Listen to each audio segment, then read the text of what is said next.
Hi guys.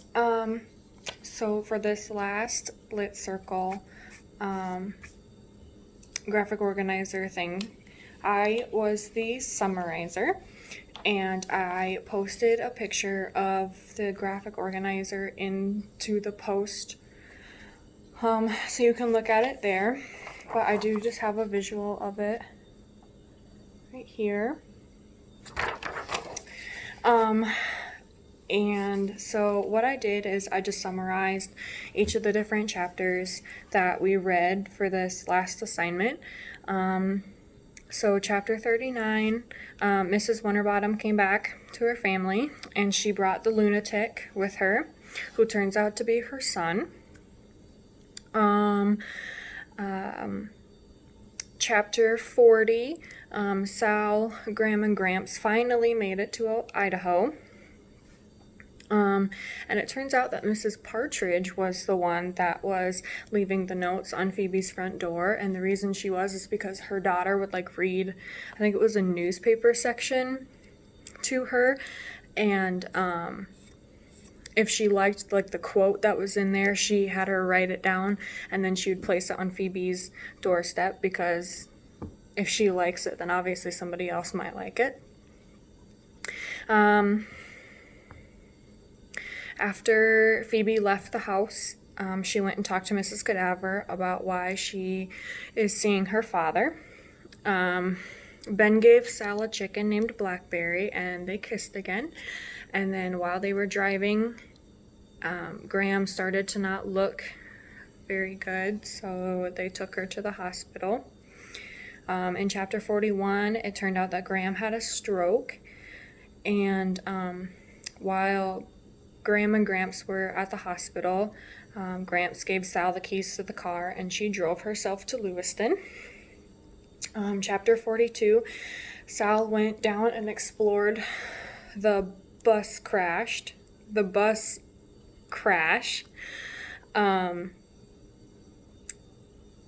then when she came back up the hill, the sheriff was there and he took her to her mother's grave, and while she was there, she heard the birds singing and the wind blowing through the trees, so she felt her mother's presence there. So she kissed the willow tree that was by her grave and told her mother happy birthday.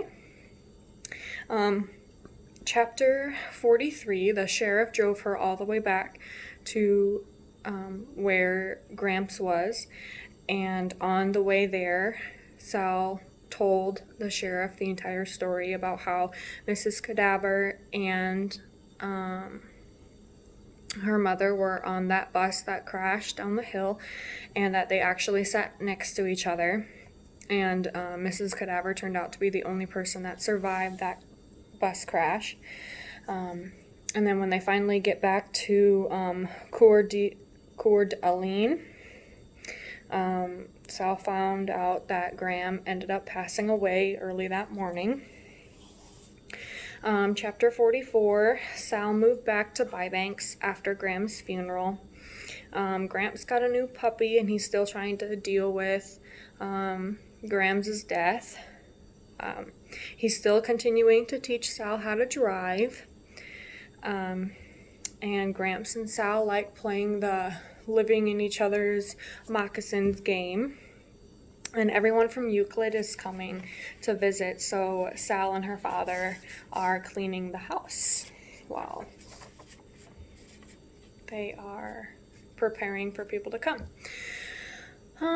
So I ended up really liking the book. I kind of thought that I wouldn't, but after I finished, I found out that I actually did like it.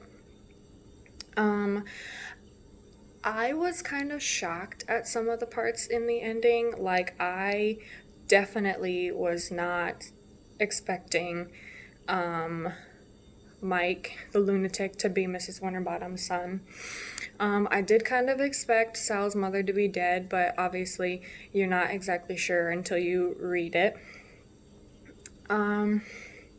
But I was sad that Graham died, because as you're reading the book, you get to know her and love her more and more. So it was kind of sad to see her pass away. But other than that, yeah, it was a pretty interesting read.